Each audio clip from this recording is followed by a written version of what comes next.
अस्य श्री ब्रह्म रुद्र प्रभृति सुर नर द्वीष शत्रुत्मकस्य विष्णोर्व्यस्ताः समस्ताः सकल गुणनिधिः सर्वदोषव्यपेतः पूर्णानन्दो व्ययो यो गुरुरपि परमश्चिन्तयेतं महान्तम् स्वान्तस्थानन्तशय्याय पूर्णज्ञानरसार्णसे उत्तुङ्गवाक्तरङ्गाय मध्वदुग्धाब्धये नमः। मूकोऽपि यत्प्रसादेन मुकुन्दशयनायते राजराजायते रिक्तो राघवेन्द्रं तमाश्रये। तपस्वाध्याय शुश्रूषा कृष्णपूजारतं मुनिम् विश्वेशमिष्टदं वन्दे परिव्राट् चक्रवर्तिनम्। आपादमौलिपर्यन्तं गुरूणामाकृतिं स्मरेत् तेन विघ्नाः प्रणश्यन्ति सिद्ध्यन्ति च मनोरथाः। स्वस्त्यस्तु सतां श्रीगुरुभ्यो नमः। हरिः ओम्। करोतु मम कल्याणं हरिर्हयमुखाभिधः गुरुश्च मध्वनामा मे वरदोस्तु निರಂತರಂ।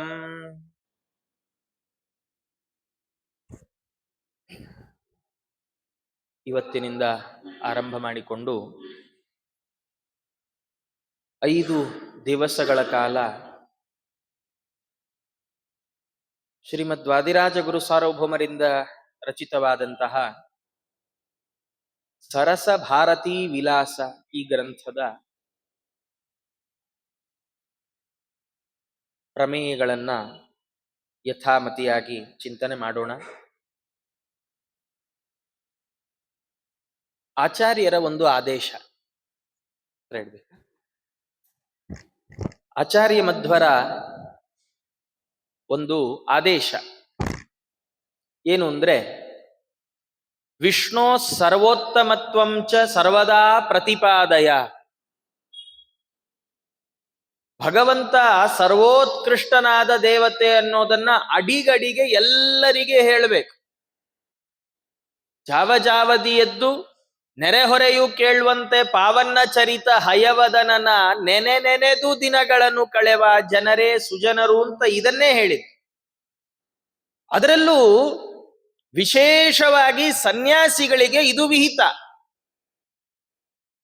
ಸನ್ಯಾಸಿಗಳು ಅಂದ್ರೆ ನಮ್ಮ ಕಲ್ಪನೆಯಲ್ಲಿ ಹೇಗೆ ನಾವೆಲ್ಲ ಅನ್ಕೊಂಡಿರ್ತೀವಿ, ಹೊರಗಿಂದ ಸ್ವಾಮಿಗಳನ್ನ ನೋಡೋರ್ಗೆ ಏನ್ ಅನ್ಸತ್ತೆ ಅಂದ್ರೆ, ಸ್ವಾಮಿಗಳಿಗೇನಪ್ಪ, ಕಾಲಿಗೆ ನೀರ್ ಹಾಕಕ್ಕೊಬ್ರು, ಕೈಗೆ ಬಟ್ಟೆ ಕೊಡಕ್ಕೊಬ್ರು, ಊಟ ಬಡಸಕ್ಕೊಬ್ರು, ಅಲ್ಲಿ ಕೈಗೆ ನೀರ್ ಹಾಕಕ್ಕೊಬ್ರು, ಏನ್ ಬಗೆ ಬಗೆ ಊಟ.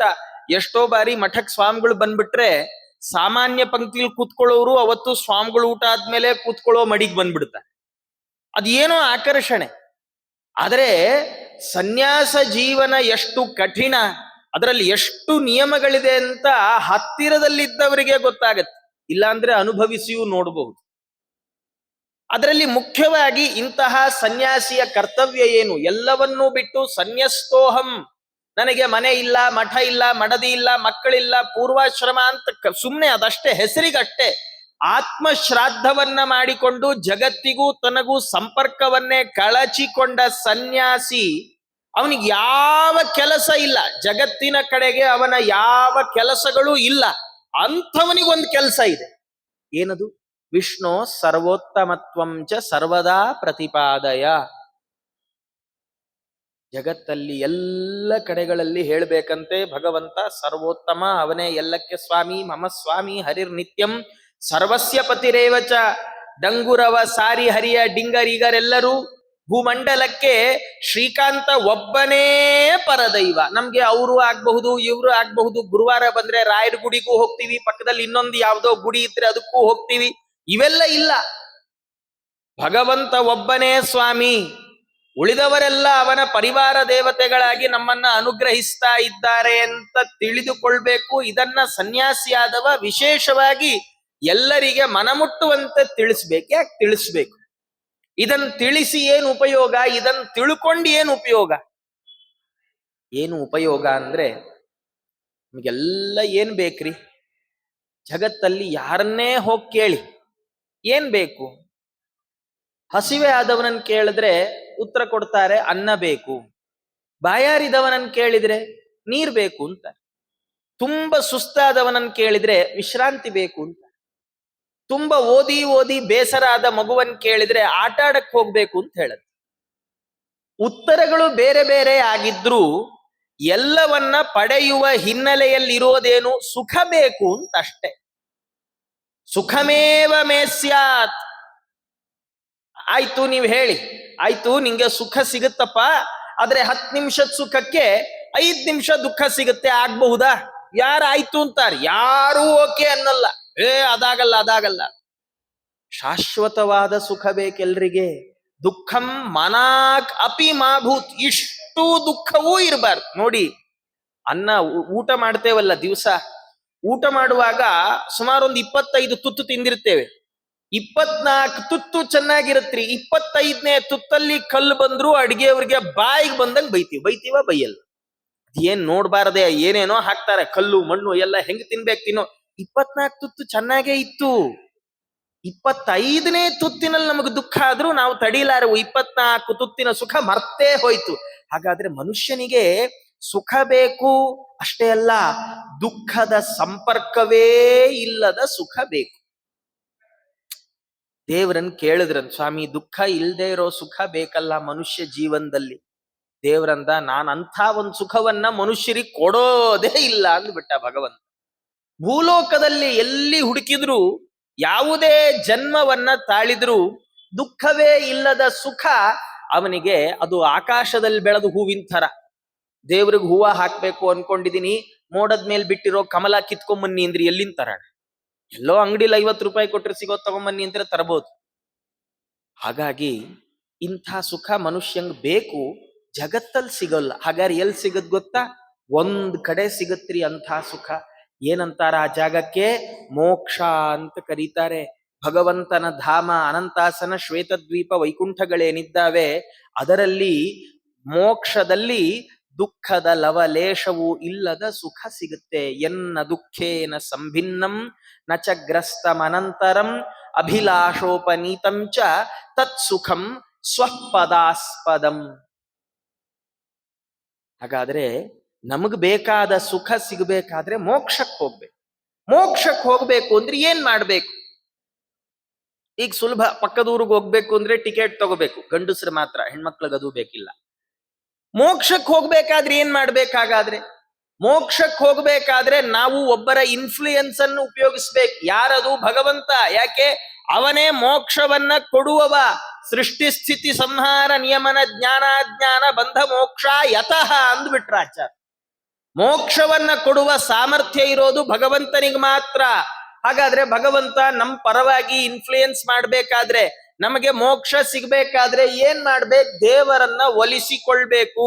ನೋಡಿ, ಮನೆಯಲ್ಲೇ ಇರೋ ಕೋಟಿ ರೂಪಾಯಿ ದುಡಿಯವನಿಗೆ ಅಷ್ಟೊಂದು ಬೆಲೆ ಇರಲ್ಲ. ಅದೇ ಮುಖ್ಯಮಂತ್ರಿಯ ಬಾಗಿಲಲ್ಲಿ ನಿಂತವನಿಗೆ ಭಾರಿ ಬೆಲೆ. ಜನ ಎಲ್ಲ ಬಂದು 1-2 ನಿಮಿಷ ಒಳಗ್ ಬಿಟ್ಬಿಡು, 1-2 ನಿಮಿಷ ಒಳಗ್. ನಮ್ಮ ಮನೆಯಲ್ಲಿ ನಮ್ಮನ್ನ ಯಾರು ಕೇಳೋರಿಲ್ಲ. ಹಾಗಾದ್ರೆ ಮೋಕ್ಷವನ್ನ ಕೊಡುವವ ಭಗವಂತ ಅಂದ್ಮೇಲೆ ಭಗವಂತನನ್ನ ಒಲಿಸಿಕೊಳ್ಳೋದೇ ಮೋಕ್ಷ ಪಡೀಲಿಕ್ಕೆ ಉಪಾಯ. ಹಾಗಾದ್ರೆ ದೇವರನ್ನ ಹೇಗೆ ಒಲಿಸ್ಕೊಳ್ಳೋದು? ನಮ್ಮನೆಗ್ ದಿನಾ ಪ್ಯಾಕೆಟ್ ಅಲ್ಲಿ ಹಾಲು ಬರುತ್ತಾಚಾರ್ರೆ, 1 ಲೀಟರ್ ದಿನ ಅಭಿಷೇಕ ಮಾಡ್ತೀನಿ. ನಮ್ದೆಲ್ಲ ಹರಕೆಗಳು ಹಿಂಗಿರುತ್ತೆ. ಎಲ್ಲಿದೋ ಹಾಲು, ಎಲ್ಲಿದೋ ಮೊಸರು, ಎಲ್ಲಿದೋ ಜೇನುತುಪ್ಪ. ಸುಮ್ನೆ ರಾಯರ್ ಗುಂಡಿಗೆ 50 ರೂಪಾಯಿ ಹಾಕಿ ಪಂಚಾಮೃತ ಬರ್ಸಿದೀವಿ ಅಂತ ಹೆಸರಲ್ಲಿ ರಾಯರಿಗೆ ಏನೇನ್ ಡಿಮ್ಯಾಂಡ್ ಮಾಡ್ತೀವಿ ನಾವು. ರಾಯರೇ, ನಿಮ್ಗೊಂದು ಪಂಚಾಮೃತ ಬರ್ಸ್ಬಿಟ್ಟಿದೀನಿ, ನಂಗೊಂದ್ ಒಳ್ಳೆ 50,000 ರೂಪಾಯಿ ಸಂಬಳದ ಕೆಲಸ ಬೇಕು ಅಂತ. ಅಯ್ಯೋ ಕಥೆ, ನಾವು ಕೊಟ್ಟ 50 ರೂಪಾಯಿ ಪಂಚಾಮೃತಕ್ಕೆ 50,000 ರೂಪಾಯಿ ಸಂಬಳ ರಾಯರು ಕೊಡ್ತಾರ್ರಿ. ಯಾಕಂದ್ರೆ ಅವ್ರು ನಮ್ ಪಂಚಾಮೃತ ದುಡ್ಡು ನೋಡಿಲ್ಲ, ಕೊಡುವಾಗ ನಮ್ ಭಾವನೆ ನೋಡಿದ್ರು. ಹಾಗಾದ್ರೆ ಭಗವಂತನಿಗೆ ಈ ಹೊರಗಿನ ಪದಾರ್ಥಗಳಿಂದ ತೃಪ್ತಿ ಪಡಿಸ್ಲಿಕ್ಕಾಗಲ್ಲ. ಭಗವಂತಂಗೇನು ಮನುಷ್ಯನ್ನೇ ತೃಪ್ತಿ ಪಡಿಸಕ್ಕಾಗಲ್ಲ. ಗುರುಗಳು ಒಂದು ಕಥೆ ಹೇಳೋರು ಪಾಠದಲ್ಲಿ ಕೂತಾಗ. ಮದುವೆ ಆದ ಹೊಸ್ತರಲ್ಲಿ ಗಂಡಂಗ್ ಪಾಯಸ ಇಷ್ಟ ಅಂತ ಹೆಂಡತಿಗೆ ಗೊತ್ತಾಯ್ತಂತ. ಮುಗೀತ್ ಕಥೆ. ಮೊದಲನೇ ದಿನ ಪಾಯಸ ಮಾಡಿದ್ಲು, 2ನೇ ದಿನ ಪಾಯಸ ಮಾಡಿದ್ಲು, ಮೂರನೇ ದಿನ ಪಾಯಸ ಮಾಡಿದ್ಲು. ಗಂಡ ಮೊದಲನೇ ದಿನ ಚಪ್ಪರ್ಸ್ಕೊಂಡ್ ತಿಂದ. ಓಹೋ, ಲೊಟ್ಟೆ ಹೊಡ್ಕೊಂಡು ಏನ್ ಚೆನ್ನಾಗಿದೆ, ಏನ್ ಚೆನ್ನಾಗಿದೆ. ಎರಡನೇ ದಿನನೂ ಮಾಡಿದ್ಲು. ಗಂಡ ಎರಡನೇ ದಿನನೂ ಖುಷಿ ಆಗೋಯ್ತು. ಓಹೋ, ನಂಗೆ ಇಷ್ಟ ಅಂತ ಮತ್ತೆ ಮತ್ತೆ ಮಾಡ್ತಾ ಇದ್ದಾಳೆ. ಒಂದ್ ವಾರ ಆಗೋಷ್ಟೊತ್ತಿಗೆ ಗಂಡಂಗೆ ತಟ್ಟೆ ಎತ್ತಿ ನೆಲಕ್ಕೆ ಕುಕ್ಕು ಬಿಡೋರ್ ಸಿಟ್ಟು ಬರಕ್ ಶುರುವಾಯ್ತಂತ. ಹೌದಾ? ನಮ್ಗೆ ಏನೋ ಅಪರೂಪಕ್ಕೆ ಏನೋ ಮನೆಗ್ ಬಂದಿದ್ದಾರೆ ಅಂತ ಹೇಳಿ ಏನ್ ಇಷ್ಟ ಅಂತ ಕೇಳಿ ಆ ಜಾಮೂನ್ ಇಷ್ಟ ಅಂದ್ಬಿಟ್ರೆ ಆಚಾರ್ರು, ಹೌದಾ ಇರಿ ಒಂದ್ ನಿಮಿಷ ಅಂತ 100 ಜಾಮೂನ್ ತಂದು ಎದುರುಗಡೆ ಇಟ್ಟು, ಆಚಾರ್ಯ 100 ಜಾಮೂನು ತುಪ್ಪದಲ್ಲಿ ಕರೆದಿದ್ದೀನಿ, ನಾನೇ ಕೈಯಾರೆ ಕರೆದಿದ್ದೀನಿ, ನೀವು ತಿಂದೆ ಇಲ್ಲಿಂದ ಹೋಗೋಂಗಿಲ್ಲ ಅಂದ್ರೆ ಆಚಾರ್ರು ತಿಂದು ಮನೆಗೆ ಹೋಗಲ್ಲ, ಆಸ್ಪತ್ರೆ ಸೇರ್ಕೋಬೇಕಷ್ಟೆ. ನವಿತ್ತೇನ ತರ್ಪಣೀಯೋ ಮನುಷ್ಯ. ಮನುಷ್ಯನಿಗೆ ಬಯಸಿದ್ದನ್ನ ಕೊಟ್ಟು ತೃಪ್ತಿಪಡಿಸ್ಲಿಕ್ಕಾಗೋಲ್ಲ. ಲೌಕಿಕ ಪದಾರ್ಥಗಳಿಂದ ಸಿಗುವ ಆನಂದ ಅಷ್ಟು ಕ್ಷಣಿಕ, ತೃಪ್ತಿ ಅಷ್ಟು ಕ್ಷಣಿಕ. ಮನುಷ್ಯನಿಗೆ ಅದರಿಂದ ತೃಪ್ತಿ ಆಗೋಲ್ಲ, ಹೇವರಿಕೆ ಬರುವ ಸಂಭವ ಇರುವಾಗ ಭಗವಂತರಿ ಅವನ್ ಯಾಕೆ ಲೌಕಿಕ ಪದಾರ್ಥಗಳನ್ನ ತಗೊಳ್ತಾನೆ? ನಮ್ಗೆಲ್ಲ ಕೆಲವು ಸರ್ತಿ ಭಾರಿ ಡೌಟು. ಈ ಕೆಲವು ಸರ್ತಿ ದೇವಸ್ಥಾನಕ್ಕೆ ಹೋದಾಗ 100 ರೂಪಾಯಿ ಟಿಕೆಟ್ ತಗೊಂಡವ್ರನ್ನ ಎದುರುಗಡೆ ಬಿಡ್ತಾರೆ, 50 ರೂಪಾಯಿ ತಗೊಂಡವ್ರು ಹಿಂದಿನ ಲೈನು. ಧರ್ಮ ದರ್ಶನಕ್ಕೆ ಹೋಗ್ಬಿಟ್ರೆ ನಮ್ದು ಧರ್ಮೋದಕ ತನಕ ದರ್ಶನ ಆಗಲ್ಲ. ಹಾಗಾದ್ರೆ ನಮ್ಗ ಅನ್ಸತ್ತೆ, ಓ ಹಾಗಾದ್ರೆ ದೇವ್ರಿಗೂ ದುಡ್ಡಿರುವವರೇ ಬೇಕೋ ಏನೋ ಅಂತ. ಆದ್ರೆ ಆಚಾರ್ಯ ಹೇಳ್ತಾರೆ, ಕೃಷ್ಣ ಸ್ವಯಂ ಭಗವದ್ಗೀತೆಯಲ್ಲಿ ಹೇಳ್ತಾನೆ, ಸ್ವಕರ್ಮಣ ತಮಭ್ಯರ್ಚ್ಯ ಸಿದ್ಧಿಂ ವಿಂದತಿ ಮಾನವಃ. ನಿನ್ ದುಡ್ಡು ತಗೊಂಡ್ ನಾನೇನ್ ಮಾಡ್ಲಿ? ಯಾಕೆ? ರಿಸರ್ವ್ ಬ್ಯಾಂಕ್ ಓನರೇ ನನ್ನ ಹೆಂಡತಿ ಅಂತಾನ್ ಭಗವಂತ. ನಾನ್ ಎಲ್ಲಿಂದನೋ ದುಡ್ಡು ತರಬೇಕಿಲ್ಲ. ಲಕ್ಷ್ಮಿಯನ್ನ ಎದೆಯಲ್ಲಿಟ್ಕೊಂಡು ಕೂತಿದ್ದೇನೆ ನಾನು. ನಿನ್ ದುಡ್ಡು ಬೇಡ, ನಿನ್ ಕಾಸು ಬೇಡ, ನಿನ್ ಹಾಲು ಬೇಡ. ಈಗ ಹಾಲೆಲ್ಲ ಕುಡಿಯೋಂಗೆ ಇಲ್ಲ, ಮನುಷ್ಯರು ಕುಡಿದ್ರೆ ಜೀರ್ಣ ಆಗೋದು ಕಷ್ಟ. ಅದನ್ನ ತಂದು ದೇವ್ರಿಗೆ ಹುಯ್ಯಕ್ಕಾಗತ್ತೆ? ಹಾಲು ಬೇಡ, ಮೊಸರು ಬೇಡ, ತುಪ್ಪ, ಜೇನುತುಪ್ಪ, ಪಂಚಾಮೃತ ಏನೂ ಬೇಡ. ಹಾಗಾದ್ರೆ ಏನ್ ಬೇಕು ಸ್ವಾಮಿ? ಭಗವಂತ ಅಂತಾನೆ, ಭಕ್ತ್ಯೈವ ತುಷ್ಟಿಮಭ್ಯೇತಿ ವಿಷ್ಣು ನಾಣ್ಯೇನ ಕೇನಚಿತ್. ಭಗವಂತ ಖುಷಿ ಆಗೋದು ನಾವು ಭಗವಂತನಲ್ಲಿ ತೋರುವ ನಿರ್ವ್ಯಾಜವಾದ ಭಕ್ತಿಗೆ ಮಾತ್ರ. ಏನ್ ಭಕ್ತಿ ಅಂದ್ರೆ ಹೇಗೆ ತೋರಿಸ್ಬೇಕು ಭಗವಂತನಲ್ಲಿ? ಟೀಕಾಕೃತ್ಪಾದರು ಶ್ರೀಮನ್ ನ್ಯಾಯಸುಧೆಯಲ್ಲಿ ಹೇಳುವಾಗ ಅಂತಾರೆ, ಭಗವಂತನಲ್ಲಿ ಭಕ್ತಿ ಅಂದ್ರೆ ಏನು? ಪರಮೇಶ್ವರ ಭಕ್ತಿರ್ನಾಮ. ಏನು ನಮ್ಗೆ ಗೊತ್ತಿಲ್ಲ. ನಮ್ಗೆ ಭಕ್ತಿ ಮಾಡ್ಬೇಕು. ಏನ್ ಭಕ್ತಿ? ನಮ್ದು ಮ್ಯಾಕ್ಸಿಮಮ್ ಭಕ್ತಿ ಹೇಗೆ ಅಂದ್ರೆ, ಇಲ್ಲಿಗೆ ಮಠದ ಎದುರುಗಡೆ ಬರೋ ತನಕ ಫೋನಲ್ಲಿ ಯಾರ್ದೋ ಜೊತೆ ಹರಟ್ಕೊಂಡು ಬರ್ತೀವಿ. ಒಳಗ್ ಬಂದ ತಕ್ಷಣ ಫೋನ್ ಕಟ್ ಮಾಡಿ ಕಾಲ್ ತೊಳ್ಕೊಂಡು 2 ಪ್ರದಕ್ಷಿಣೆ ಹಾಕಿ ನಮಸ್ಕಾರ ಮಾಡಿ ಪಾದೋದಕ ತಗೋ ಮಂತ್ರಾಕ್ಷತೆ ತಗೊಂಡು ತಲೆ ಮೇಲೆ ಹಾಕೊಳ್ತೀವಿ.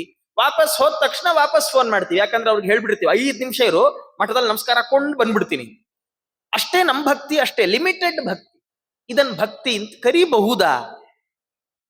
ಟೀಕಾಕೃತ್ಪಾದರು ಅನ್ನುವಾಗ ಅಂತಾರೆ, ಪರಮೇಶ್ವರ ಭಕ್ತಿರ್ನಾಮ ನಿರವಧಿಕಾನಂತಾನವದ್ಯ ಕಲ್ಯಾಣ ಗುಣತ್ವ ಜ್ಞಾನ ಪೂರ್ವಕ ಸ್ವಾತ್ಮಾತ್ಮೀಯ ಸಮಸ್ತ ವಸ್ತುಭ್ಯೋನೇಕ ಗುಣಾಧಿಕ ಅಂತರಾಯ ಸಹಸ್ರೇಣಾಪ್ಯ ಪ್ರತಿಬದ್ಧೋ ನಿರಂತರ ಪ್ರೇಮ ಪ್ರವಾಹ. ಟೀಕಾಕೃತ್ಪಾದರಂದ್ರು, ಭಕ್ತಿ ಅಂದ್ರೆ ಏನು ಗೊತ್ತಾ? ಭಕ್ತಿ ಅಂದ್ರೆ ಭಗವಂತನಲ್ಲಿ ಮಹಾತ್ಮ್ಯ ಜ್ಞಾನ ಇರ್ಬೇಕು. ದೇವರು ದೊಡ್ಡವ, ಅನಂತ ಅನವದ್ಯ ಕಲ್ಯಾಣ ಗುಣ ಪರಿಪೂರ್ಣ. ಯಾರು? ಭಗವಂತ. ಅಷ್ಟು ಮಹಾಗುಣಗಳ ಸಾಗರ ಭಗವಂತ ಅಂತ ತಿಳುವಳಿಕೆ ಇರ್ಬೇಕು. ಅಂದ್ರೆ ಭಕ್ತಿ ಅಂದ್ರೆ ಸುಮ್ನೆ ಕೆನ್ನೆ ತಕ್ಕೊಳ್ಳೋದಲ್ಲ. ಕೆಲವರು ಭಕ್ತಿಯನ್ನ ಮೂಢನಂಬಿಕೆ ಅಂತ ಕರೀತಾರೆ. ಭಕ್ತಿ ಮೂಢರಿಗಿರುವ ನಂಬಿಕೆ ಅಲ್ಲ. ಭಕ್ತಿ ಅಂದ್ರೆ ತಿಳುವಳಿಕೆ. ಭಕ್ತ ಅಂದ್ರೆ ಅವ ತುಂಬಾ ದೊಡ್ಡ ತಿಳುವಳಿಕೆಸ್ತ ಅಂತ ಅರ್ಥ. ಭಕ್ತನಿಗಿರುವಷ್ಟು ತಿಳುವಳಿಕೆ ಭಕ್ತಿ ಮಾಡದವನಿಗೆ ಬರೋಲ್ಲ. ಯಾಕೆಂದ್ರೆ ಭಕ್ತಿಯ ಮೊದಲ ಮೆಟ್ಟಿಲು ಜ್ಞಾನ. ದೇವರು ದೊಡ್ಡವನಂತ ತಿಳ್ಕೊಳ್ಬೇಕು. ಮತ್ತೆ ನಮ್ಗೆ ದೇವರು ದೊಡ್ಡವನು ಅಂತ ಗೊತ್ತು ರೀ. ನಮ್ಗೆ ದೇವರು ಅಂದ್ರೆ ಬಹಳ ಅಭಿಮಾನವೂ ಇದೆ. ಅಯ್ಯಪ್ಪ ದೇವರನ್ನ ಬಿಡಕ್ಕಾಗಲ್ಲ. ಅದೇ ದ್ವಾದಸಿ ಎಲ್ಲೋ ಮಠಕ್ಕೆ ಊಟಕ್ಕೆ ಬರೆಸ್ಬಿಟ್ಟಿರ್ತೀವಿ. ಅವ್ರು ಹೇಳಿರ್ತಾರೆ 6:15 ಬಂದ್ರೆ ಎಲೆ, 6:45 ಬಂದ್ರೆ ಎಲೆ ಇಲ್ಲ, ನೀವು ಬಳ್ಕೊಂಡು ಹೋಗ್ಬೇಕು ಅಷ್ಟೇ. ಎಚ್ಚರ ಆದಾಗ್ಲೇ 5:15 ಆಗ್ಬಿಡತ್ತೆ. ಏನ್ ಮಾಡೋದು? ಅವತ್ತು ಬ್ರಹ್ಮದೇವರಿಗೆ ನಮ್ಮ ಪೂಜಾ ಅಧಿಕಾರವನ್ನು ಒಪ್ಪಿಸಿ ಪೆಟ್ಟಿಗೆ ಕಟ್ಟದ ಹಾಗೆ ಇರುತ್ತೆ. ನಾವು ತಲೆ ಮೇಲೆ ನೀರು ಹುಯ್ಕೊಂಡು ಸಂಧ್ಯಾವನೆ ಮಾಡಿ ಜೂಟ್. ಯಾಕೆ? ದ್ವಾದಸಿ ಆಚಾರ್ಯ ಊಟ ಇಂಪಾರ್ಟೆಂಟು, ಪೂಜೆ ಎಲ್ಲಾ ದಿನನೂ ಮಾಡ್ಬೋದು, ಪಾರಣೆ ದ್ವಾದಸಿ ಮಾತ್ರ ಮಾಡಕ. ಹಾಗಾದ್ರೆ ನಮಗೆ ದೇವರ ಮೇಲಿರುವ ಭಕ್ತಿಗೆ, ಸ್ನೇಹಕ್ಕೆ ಒಂದು ಲಿಮಿಟೇಷನ್ ಇದೆ. ಏನದು?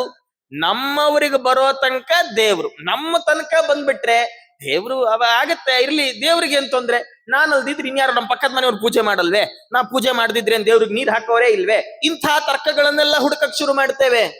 ಟೀಕಾಕೃತ್ಪಾದರಂದ್ರು ಸ್ವಾತ್ಮ ಆತ್ಮೀಯ ಸಮಸ್ತ ವಸ್ತುಭ್ಯೋ ಅನೇಕ ಗುಣಾಧಿಕ. ನಾವು ನಮ್ಮವರು ನಮ್ಮದು ಅಂತ ಏನೆಲ್ಲ ಇದೆಯಲ್ಲ ಅದು ಎಲ್ಲದರಲ್ಲಿ ನಮಗೆ ಏನು ಸ್ನೇಹ ಇದೆಯಲ್ಲ ಅದಕ್ಕಿಂತ 100 ಪಟ್ಟು ಹೆಚ್ಚಿರಬೇಕು ಸ್ನೇಹ. ಜೊತೆಗೆ ಅಂತರಾಯ ಸಹಸ್ರೇಣಾಪಿ ಅಪ್ರತಿಬದ್ಧ ನಿರಂತರ ಪ್ರೇಮ ಪ್ರವಾಹ. ಇದು ತುಂಬಾ ಪ್ರಧಾನ. ನಾವು ತುಂಬಾ ಭಕ್ತಿಯಿಂದ ಭಗವಂತನನ್ನ ಸ್ತೋತ್ರ ಮಾಡಬೇಕು, ದೇವರಿಗೆ ನಮಸ್ಕಾರ ಮಾಡಬೇಕು, ಪ್ರದಕ್ಷಿಣೆ ಮಾಡಬೇಕು ಅಂತ ಮಠಕ್ಕೆ ಬರ್ತೀವಿ. ಮಠಕ್ಕೆ ಬಂದ್ರೆ ಏನಾಗ್ಬಿಡತ್ತೆ, ಒಂದೇ ಪ್ರದಕ್ಷಿಣೆ ಹಾಕಿ ನಮಸ್ಕಾರ ಮಾಡಿ ತಲೆ ಎತ್ತಕ್ಕೂ ನಮಗ್ ಭಾರಿ ಬೇಕಾದವ್ರು ಯಾರೋ ಬರಕ್ಕೂ ಸರಿ ಹೋಗುತ್ತೆ. ಓಹೋ ಹೋ ಹೋ ಯಾವಾಗ ಬಂದ್ರಿ, ಹೇಗಿದ್ದೀರಿ ಅಂತ ಮಾತಾಡ್ಕೊಂಡು ಪ್ರದಕ್ಷಿಣೆ ಏನ್ ನಿಲ್ಸಲ್ಲ, ನಾವು ಮಾತಾಡ್ಕೊಂಡು ಪ್ರದಕ್ಷಿಣೆ ಹಾಕೊಂಡ್ ಬಂದ್ಬಿಡ್ತೀವಿ. ಈ ಆರಾಧನೆಗಳಿಗೆ ಹೋದಾಗ 99% ಇಂಥವಾಗುತ್ತೆ. ದಿನ ಮಠಕ್ ಗಿಟಕ್ ಅಪರೂಪ ಆಗ್ಬಹುದು, ಆರಾಧನೆಗೆ ಹೋಗ್ಬಿಟ್ರೆ ಓ ನೀವ್ ಯಾವಾಗ ಬಂದ್ರಿ, ಬೆಳಗ್ಗೆನಾ, ಎಲ್ಲಿ ಇಳ್ಕೊಂಡಿದ್ದೀರಿ, ಸ್ನಾನ ಎಲ್ಲ ಆಯ್ತಾ, ತಿಂಡಿ ಕೊಡ್ತಾ ಇದಾರೆ ಹೋಗಿದ್ರಾ, ಇಲ್ಲಿಂದ ಶುರು ಆಗತ್ತೆ ನಮ್ದು ಇಡೀ ದಿನಚರಿಯನ್ನೆಲ್ಲ ಕೇಳ್ಕೊಂಡು ಪ್ರದಕ್ಷಿಣೆ ನಡೀತಾ ಇರತ್ತೆ. ಆದ್ರೆ ಇದನ್ನ ಪ್ರದಕ್ಷಿಣೆ ಅಂತ ಕರೆಯಲ್ಲ, ವಾಕಿಂಗ್ ಇದಷ್ಟೇ. ಸುಮ್ಮನೆ ಕಾಲು ನೋವಾಯ್ತು, ಪುಣ್ಯ ಇಲ್ಲ, ಪುರುಷಾರ್ಥವೂ ಇಲ್ಲ. ಅಂತರಾಯ ಅಂದ್ರೆ ವಿಘ್ನ. 100 ವಿಘ್ನ ಬಂದ್ರೂ ಭಗವಂತನಲ್ಲಿರುವ ಭಕ್ತಿಗೆ ತಡೆ ಇರಬಾರ್ದು, ಓತಪ್ರೋತವಾಗಿ ಹರಿಬೇಕು. ಅಂಥ ಸ್ನೇಹ ಏನಿದೆ, ಅಂಥ ಒಂದು ಭಾವನಾತ್ಮಕವಾದ ಸಂಬಂಧ, ಅದನ್ನ ಭಕ್ತಿ ಅಂತ ಕರೆದ್ರು ಟೀಕಾಕೃತ. ಹಾಗಾದ್ರೆ ಇಂಥ ಭಕ್ತಿ ಬರಕ್ಕೆ ಏನ್ ಮಾಡ್ಬೇಕು? ಮೊದಲನೇ ಮೆಟ್ಟಿಲು ದೇವರು ದೊಡ್ಡವನು ಅಂತ ತಿಳಿಬೇಕು, ಅದು ಫಸ್ಟ್. ಅದಕ್ಕಾಗಿ ಏನ್ ಬೇಕು? ಇಂಥ ಕೃತಿಗಳು ಬೇಕು. ರಾಜರು, ಅಧಿರಾಜಸ್ವಾಮಿಗಳವರು ಈ ಕೃತಿಯಲ್ಲಿ ಎಷ್ಟು ಅದ್ಭುತ ಅಂದ್ರೆ, ರಾಜರ 2 ಕೃತಿ, ಎಲ್ಲ ಕೃತಿಯೂ ಅದ್ಭುತ, ಸಾಮಾನ್ಯರಿಗೂ ಅರ್ಥ ಆಗುವಂತೆ ಭಗವಂತನ ತತ್ವಗಳನ್ನ ತುಂಬಾ ಸರಳವಾಗಿ ತಿಳಿಸಿಕೊಟ್ಟ ಕೃತಿ 2. ಒಂದು ಯುಕ್ತಿ ಮಲ್ಲಿಕೆ, ಮತ್ತೊಂದು ಸರಸ ಭಾರತಿ ವಿಲಾಸ. ಅದರಲ್ಲಿಯೂ ಈ ಸರಸ ಭಾರತಿ ವಿಲಾಸದಲ್ಲಿ ಏನ್ ವಿಶೇಷ ಅಂದ್ರೆ 12 ವಿಲಾಸಗಳು. ವಿಲಾಸ ಅಂದ್ರೆ ಸರ್ಗ ಅಂತ ತಿಳ್ಕೊಳ್ರಿ, ಅದು ಭಾಗ 12 ಭಾಗ, 12 ವಿಲಾಸಗಳು, 701 ಶ್ಲೋಕ ಒಟ್ಟು. ಈ 701 ಶ್ಲೋಕದಲ್ಲಿ ಮಾಡಿರೋ ಕೆಲಸ ಏನು ರಾಜರು ಅಂದ್ರೆ, ಪೂರ್ತಿ ಪ್ರಮೇಯದ ನಿರೂಪಣೆ. ಮೊದಲ ವಿಲಾಸದಲ್ಲಿ ದೇವರ ಸ್ತೋತ್ರ ಅಷ್ಟೇ, ಬೇರೆ ಏನೂ ಇಲ್ಲ. 2ನೇ ವಿಲಾಸದಲ್ಲಿ ಉಳಿದ ದೇವತೆಗಳದ್ದೆಲ್ಲ ಸ್ತೋತ್ರ, ರಮಾದೇವಿಯರಿಂದ ಆರಂಭ ಮಾಡಿಕೊಂಡು ತಾರತಮ್ಯ ಕ್ರಮದಲ್ಲಿ ಸ್ತೋತ್ರ. ಹೀಗೆ 12 ವಿಲಾಸಗಳಲ್ಲಿ ಭಗವಂತ ಸರ್ವೋತ್ತಮ, ರಮಾದೇವಿಯರು, ಬ್ರಹ್ಮದೇವರು, ವಾಯುದೇವರು, ಸರಸ್ವತೀ ದೇವಿಯರು, ಭಾರತೀ ದೇವಿಯರು, ಈ 5 ಮಂದಿ ಭಗವಂತನ ಅವಿಚ್ಛಿನ್ನ ಭಕ್ತರು, ಶುದ್ಧ ಭಾಗವತ ಧರ್ಮದಲ್ಲಿ ನಿರತರು. ಅಂದ್ರೆ ಮನಸ್ಸಿನಿಂದಲೂ ದೇವರಿಗೆ ವಿರುದ್ಧವಾಗಿ ಆಲೋಚನೆ ಮಾಡದವರು. ಹಾಗಾಗಿ ಅವರನ್ನ ಪರಶುಕ್ಲರು ಅಂತ ಕರೀತಾರೆ. ಅವರದ್ದು 3ರ ಗುಂಪು. ಲಕ್ಷ್ಮೀದೇವಿ ಆಕೆ ಒಂದು ಸೆಪರೇಟ್, ಪ್ರತ್ಯೇಕ. ಬ್ರಹ್ಮವಾಯುಗಳು ಅವರು ಸಮಾನ ಕಕ್ಷೆಯಲ್ಲಿ ಬರೋಣದ್ರಿಂದ ಅವರದ್ದು 2ನೇ ಗುಂಪು. ಸರಸ್ವತಿ ಭಾರತೀಯರು ಅವರು ಬ್ರಹ್ಮವಾಯು ಪತ್ನಿಯರು, ಅವರು ಸಮಾನ ಕಕ್ಷೆಯಲ್ಲಿ ಬರೋದ್ರಿಂದ ಅವರಿಬ್ಬರದ್ದು 1 ಗುಂಪು. ಹೀಗೆ 3 ಗುಂಪು. ಅವರನ್ನ ಸೇರಿಸಿ ಪರಶುಕ್ಲತ್ರಯರು ಅಂತ ಕರೀತಾರೆ. ಪರ ಅಂದ್ರೆ ಬ್ರಹ್ಮ, ಪರೇ ಶುಕ್ಲಾಹ, ಶುಕ್ಲ ಅಂದ್ರೆ ಶುದ್ಧ, ಪ್ಯೂರ್. ನಮ್ಗೆ ಆಗಾಗ ದೇವರ ಬಗ್ಗೆ ಬೇಸರ ಆಗತ್ತೆ, ದೇವರ ಬಗ್ಗೆ ಸಿಟ್ಟು ಬರುತ್ತೆ, ದೇವರ ಅಸ್ತಿತ್ವದ ಬಗ್ಗೆ ಪ್ರಶ್ನೆ ಬರುತ್ತೆ. ಆದರೆ ಇದು ಯಾವುದು ಅವ್ರ 3 ಮಂದಿಗೆ ಆಗಲ್ಲ. ಇದು ನಮ್ಗೆ ನಿಮ್ಗೆ ಅಲ್ಲ ರೀ. ದೇವ್ರ ಬಗ್ಗೆ ಪ್ರಶ್ನೆ ರುದ್ರದೇವರಿಗೆ ಬರುತ್ತೆ. ನಮ್ಮ ಮನಸ್ಸಿಗೆ ಯಾರು ನಿಯಾಮಕರೋ ಅವ್ರ ಮನಸ್ಸಲ್ಲೇ ದೇವರ ಬಗ್ಗೆ ಆಲೋಚನೆಗಳು ಬರುತ್ತೆ. ಹಾಗಾದ್ರೆ ಇವರಲ್ಲಿರುವ ತಾರತಮ್ಯ ಎಂಥದ್ದು? ದೇವತೆಗಳೆಲ್ಲ ಭಗವಂತನ ಪರಿವಾರ ಅಂತ ಚಿಂತನೆ ಮಾಡುವ ಕ್ರಮ ಏನು? ಅದಕ್ಕೆ ಕಾರಣ ಏನು? ಸುಮ್ಮನೆ ವಾದಿರಾಜ ಸ್ವಾಮಿಗಳವರು ಹೇಳಿದ್ದಾರೆ ಅಂತ ಕಣ್ಮುಚ್ಚಿ ಒಪ್ಕೊಳ್ಳೋದಲ್ಲ. ಅವ್ರು ಹೇಳ್ತಾರೆ, ನಾನು ಹೇಳಿದ ಪ್ರತಿಯೊಂದು ವಿಷಯ ಶ್ರುತಿ ಸ್ಮೃತಿ ಇತಿಹಾಸ ಪುರಾಣಗಳಿಂದಾಗಿ ಪ್ರೂವ್ ಆಗಿರೋದು. ನಾನು ಯಾವುದು ನನಗಿಷ್ಟ ಬಂದಿದೆ, ನಂಗ್ ದೇವರಿಷ್ಟ, ನಾ ದೇವ್ರನ್ ದೊಡ್ಡವನು ಅಂತೀನಿ. ಕೆಲವರು ಹೀಗಿದ್ದಾರೆ. ನೀವೇನು, ನಿಮ್ಗೆ ನಾರಾಯಣ ಇಷ್ಟ, ನಿಮ್ ನಾರಾಯಣ ದೊಡ್ಡವನು ಅಂತೀರಿ. ಇನ್ಯಾರೋ ಇಷ್ಟ ಇದ್ರೆ ಅವನ್ ದೊಡ್ಡವನು ಅಂತಾರೆ. ಅವ್ರಿಗೆ ಯಾರ್ಯಾರಿಗೆ ಏನೇನ್ ಇಷ್ಟವೋ ಅವ್ರವ್ರು ಅದನ್ನ ದೊಡ್ಡವರು ಅಂತಾರಪ್ಪ. ನಮ್ಗೆ ಏನ್ ಪ್ರಾಬ್ಲಮ್ ಇಲ್ಲ. ಹೀಗೊಂದು ವಾದ ಇದೆ ರೀ. ಏನಂದ್ರೆ ವೇದಗಳೆಲ್ಲ ಯಾರನ್ನ ಹೇಳುತ್ತೆ?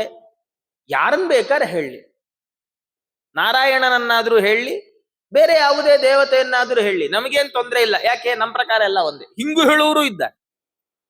ಆದ್ರೆ ವಾದಿರಾಜ ಸ್ವಾಮಿಗಳಂದ್ರು, ಭಗವಂತನನ್ನ ದೊಡ್ಡವನು ಅಂತ ನನಗಿಷ್ಟ ಆಯ್ತು ಅಂತ ನಾನು ಹೇಳ್ತಾ ಇಲ್ಲ.